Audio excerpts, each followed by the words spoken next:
A dormant McLaren 765LT. 754 brake horsepower, 590 pounds-foot of torque, 1,229 kilos dry, a final drive ratio 15% more aggressive than a 720S or Senna. 0 to 60, 2.7 seconds. The quarter mile, 9.9 seconds. Impressive, intimidating stats. But the previous Longtails haven't just been numbers cars, they have been tactile, interactive drivers cars. So what do the 765's numbers feel like? Today, on a wet, then dry Silverstone International Circuit, I'm going to find out. Time to send some gases down the titanium exhaust and fill the garage with noise.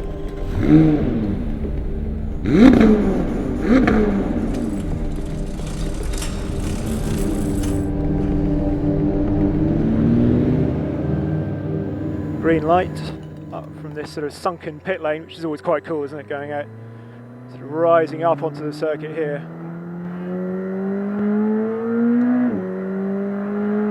Out into the slightly disorientating massive tarmac that there is at Silverstone. Peel it into the corner, bit of understeer through the apex there, bit of oversteer, and we're through the first corner.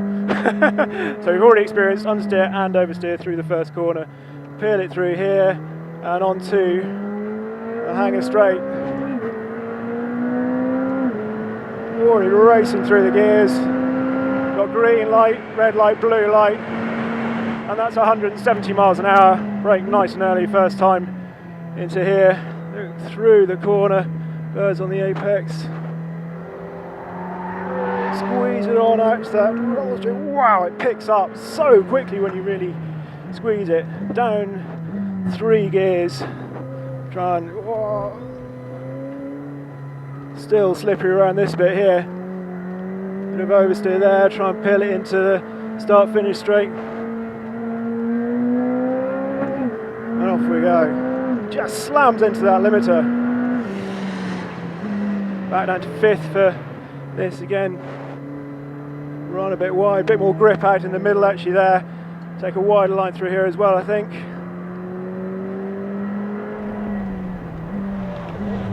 Not massive, it's just feel it squirming under the braking. Traction control definitely helping. We'll turn that off in a bit. Turn it to ESC dynamic. Hear the exhaust waking up now, getting a bit louder. You really have to watch the shift lights. We've got green, red and blue, and they seem to flick on so quickly in those early gears. Now in 6th gear, that's 170 miles an hour. Whoa. And 3rd, I think. We'll try and get a bit more balance through here, a bit wide through there, stay. Just hear a little beep, the uplift. You really trust the brakes. It's something McLaren's done really well, the brakes. Here, those fronts just chirping a bit, so the track is drying out. You're not trying an early upshift through here, or a bit of understeer. You can really work it though, really feel some through there. Try a wider line through here, I think. Peel in a bit later. Oh, that's better through there. And so you can push the front end actually. It's not all about the rear. Oh, I really hope that it's dry enough later to put the Trofeos on. Well, I think I got something from that. It's so rabid with those gears, just piles on the speed. But really faithful actually. It's quite light, steering still feels quite light, but you can actually, you know where the front end is and you can lean on the front end, which is nice. Initially you think, particularly in the wet, the power is going to be all overwhelming, it's all going to be about the rear, but you can just short shift a bit and then lean on the front so that you're not completely concentrating on it being traction limited at the rear. So yeah, first stint in, well, we're all back at one piece, which is a good start. With a chance to take a brief breather, a few other impressions bubble to the surface. The stability at high speed is really impressive. Where I've always thought the 720S can feel a little remote and a touch floaty at pace, the 765 felt absolutely rock solid down the hanger straight. So although the aesthetics of it might not be for everyone, I think the extra aero can be chalked up as a success. Inside, the optional center seats and full harnesses might be a bit much for the road, but they make total sense in this setting. The shorter gearing not only gives you savage acceleration, but also allows options in terms of being able to run a gear higher in a couple of places without feeling like you've dropped too far down the revs. Anyway, after my initial voyage of discovery, I had a couple of more sustained sessions with the ever-friendly and steely-nerved Ewan Hankey, acting as co-driver and coach. What this revealed was a car that is not simply fast, but incredibly drivable. On the P0s, it was hilarious how much you could have it moving around, and not just in the slow corners either. Then, with the track dry, the switch was made to the more aggressive Pirelli Trofeo R tyres, developed specifically for the 765. These instantly got rid of the bit of squirm you could feel under braking with the P0s, and obviously added more bite and edge to the grip in the corners. But happily, the whole car still retained its drivability and sense of fun. Because you could do that in it. It's just amazing. It's not so much Jekyll and Hyde, it's just a really, really good character actor who can hold a one-person show, playing so many different characters. It's extraordinary. You can drive it really precisely, as you would expect of this sort of car, trying to set a lap time using all the lovely traction. But it's also fun.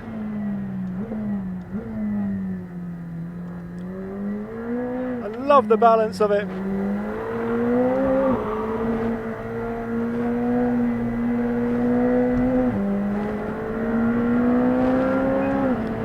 Oh, this thing is so fast.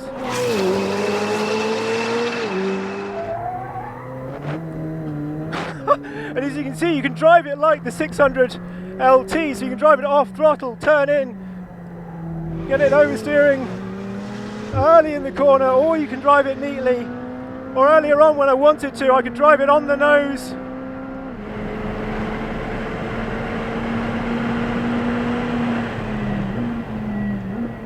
Oh, it's just extraordinary balance it through here. This is ESC dynamic, so it's not totally off, and it's it's like it suddenly eventually comes in and thinks, oh, well, I should probably do something, or what's the point of me being here? But you can have so much fun.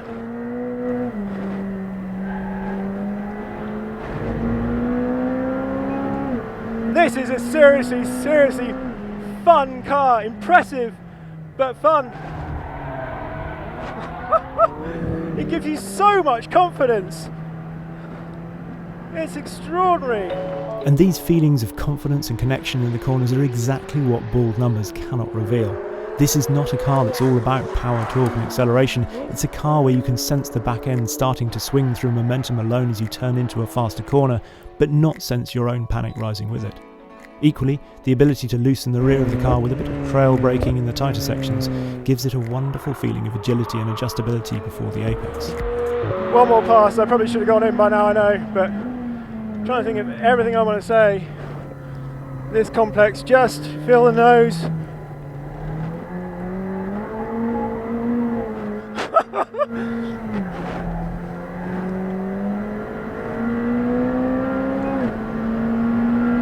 So we're in track now.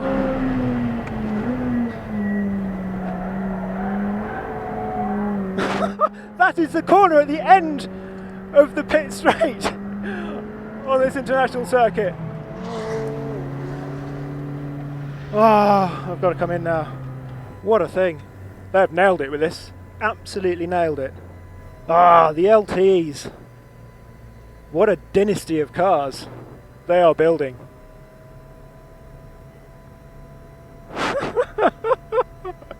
I really didn't think I'd be doing some of that this afternoon. Wow. Well, as you can hopefully tell, that was an enormous amount of fun. And you might think, well, of course it should be. You've got a brand new 765LT and a pretty much empty Silverstone to play on for the afternoon. But something that sort of occurred to me as I was driving around and just getting to know the car better and better and having more and more fun, right up to the point where there was fifth gear oversteer through that first corner at the end of the start-finish straight, is that something I like about the well, 458, 488, now the F8 in terms of the Ferraris, is the fact that they are playful. They've got a huge amount of grip, but then they can also act like an MX-5 on remolds. And this has that same thing. And that's what I want from this sort of car. Yes, it should be able to turn in stunning lap times, be mind-bendingly fast, but it also has to be fun and playful, and this really is. You can drive it in so many different ways. You can drive it on the nose and kind of learn a circuit, or you can then sort of drive it really neatly, or if you want, you can just let loose, and it will let you do that, and it's really progressive. I loved it on the P0s when it was in the wet, and then when it was drying as well.